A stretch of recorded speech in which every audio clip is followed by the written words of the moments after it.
Mais vous voyez, car moins racine de 2 n'appartient pas à l'intervalle vers 0 plus l'infini. Donc, comme j'ai fini d'étudier signes, qu'est-ce que j'ai fait? J'ai donné un petit tableau de signes. Ce tableau est différent du tableau de variation. C'est quoi? Ce n'est que le tableau de signes de la dérivée de G. Donc, un petit tableau, comme ça, un tableau à deux lignes, comme ça, Je mets ici, quoi? Je mets ici G' de X ici. Et je mets ici X. X est plus dans quoi? X est plus de 0 jusqu'à plus l'infini. Est-ce que la fonction G' est définie? Est-elle définie en 0? La dérivée de la fonction n'est pas définie en 0. Parce que si on ne peut pas calculer l'image de 0 par la fonction G' de X. Donc ici, ça veut dire que je fais deux traits comme ça. Je dis que la dérivée de la fonction n'est pas définie en 0. Ni à gauche de 0. Son qu'à droite de 0. Donc il regarde ici, quelles sont les solutions que j'avais trouvées lorsque je voulais terminer le signe de G' de X. J'ai trouvé moins racine de 2, E racine de 2. Vous voyez pourquoi on avait plutôt trouvé pour éliminer la moins racine carrée de 2, parce que moins racine carrée de 2 n'appartient pas à cet intervalle. On n'est pas mettre 0 ici, puis on a un nombre négatif à droite de 0. Ce n'est pas possible. Donc ici, maintenant on va maintenir ici racine carrée de 2 qui est donnée. Racine carrée de 2. Car racine carrée de 2 appartient bel et bien à cet intervalle. Maintenant, ici, j'ai affaire à quoi? À une fonction polynôme du second degré. Pour tout le signe d'une fonction polynôme du second degré, un bref rappel, on a dit par exemple une fonction P de x par exemple, qui est égale à ax carré plus plus bx plus c. Pour tirer son signe qui est là, le signe polynôme qui est là, si je suppose que, bon, je vais me mener infini plus infini, hein. Si je suppose que il y a des solutions x1 par exemple et x2 sont des solutions, sont des zéros de ce polynôme qui est là, que supposer sur une définition, ça veut dire que c'est comme ce sont les zéros de polynôme, donc ici nous aurons l'image 0, c'est un nombre qui annule le polynôme. Maintenant, pour donner les signes dans le tableau qui est là, sur quoi on se base? On a dit qu'on se base plutôt sur le signe A. Fonction polynôme second degré. Donc, le signe A. On dit à l'extérieur, voici les racines qui sont là. À l'extérieur des racines, donc je me positionne comme ça. Lorsqu'il y a deux racines, je positionne comme ça. Voici l'intérieur des racines qui est ici. La région d'espace qui est là. Et on me dit quoi? À l'extérieur, voici l'extérieur des deux racines. Voici les deux extrémités, c'est l'extérieur, l'extérieur. Voici les deux racines. Voici l'intérieur qui est là. Voici l'extérieur, extérieur. On dit à l'extérieur des deux racines, on met quoi? On garde le signe de A. C'est-à-dire A garde son signe. Mais le signe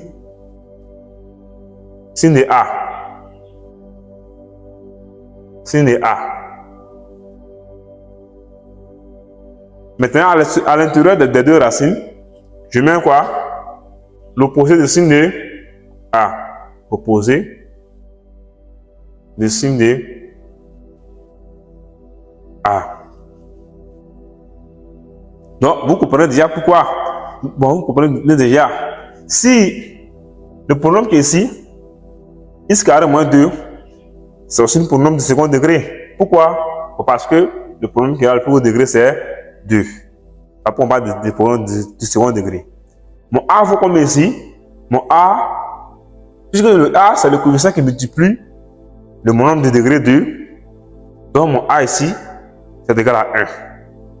Mon B, puisque je n'ai pas un nombre de degré 1, donc je dirais que mon B ici est égal à 0. Si mon B est égal à 0, l'expression qui est là va se réduire à quoi? Si mon B est égal à 0, l'expression qui est là va se réduire à ax carré, plus C, non? Donc dans ce cas, c'est le même cas qui est ici. Donc dans ce cas, mon A ici c'est 1, Et comme il n'est pas un monôme de degré 1, ça veut dire que mon B est 0. Et ici, mon C, ce n'est rien d'autre que la constante. Donc, C ici est égal à moins 2. Donc, qu'est-ce que j'ai fait? Il va donc déterminer par là. C'est juste un bref rappel. Sur ici, n'oubliez pas que ça, ce qu'il vient de faire, c'était sur R. Mais ici, c'est sur une partie de R. Ça va être de 0 plus l'infini. Donc ici, on avait terminé, on avait trouvé bon, deux racines. Pour le pronom x carré moins 2. Les deux racines qu'on avait trouvées, on a dit quoi? C'est que nous devons juste devoir. On a dit qu'à l'extérieur des racines, il y a le signe de, il y a le produit du signe de A, E, pardonnez, à l'extérieur des racines, on a le signe de A, et à l'intérieur des racines, on a le produit du signe de A. Donc, qu'est-ce qu'il fait? Puisqu'il y a la racine carrée de 2, qui est la plus grande racine, donc l'autre se trouve forcément à gauche. Maintenant, comme 0 est supérieur à la racine qui se trouve à gauche, à la deuxième racine, donc ça veut dire quoi? Les deux racines étant de signes contraires et non nuls, ça veut dire que si 0 se trouve entre les deux racines que je viens de trouver. Ça veut dire 0 est entre moins racine de 2 et racine de 2.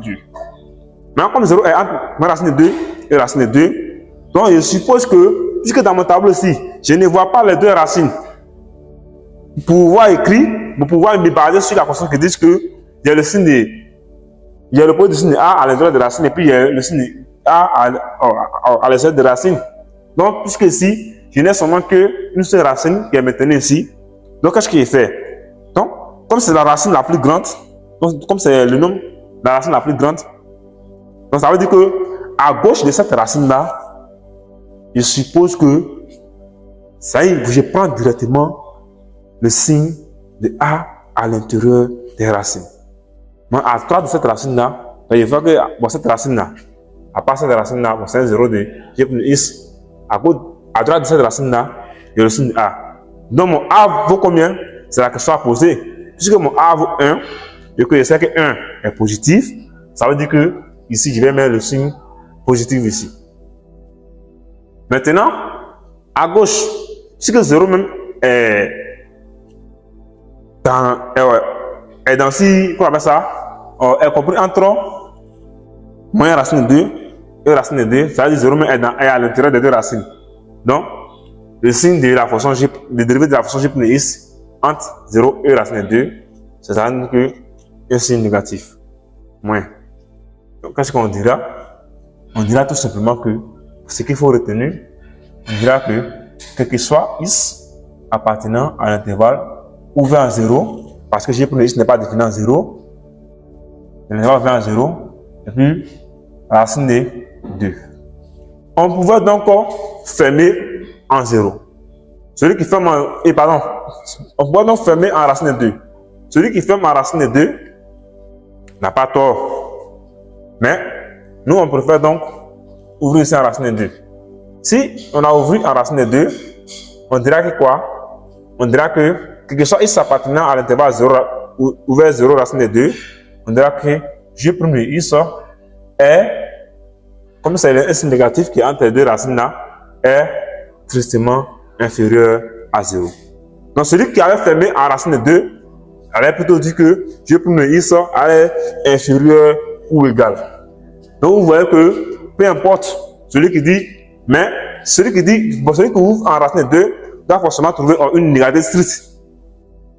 Maintenant, celui qui trouve une négatrice comme nous l'avons là, dira tout simplement que la fonction G ne dira pas que la fonction G est décroissante, mais il va plutôt, puisque c'est une négatrice à trouver, il va plutôt dire que la fonction G est strictement croissante et décroissante, pardonnez. Donc, G est justement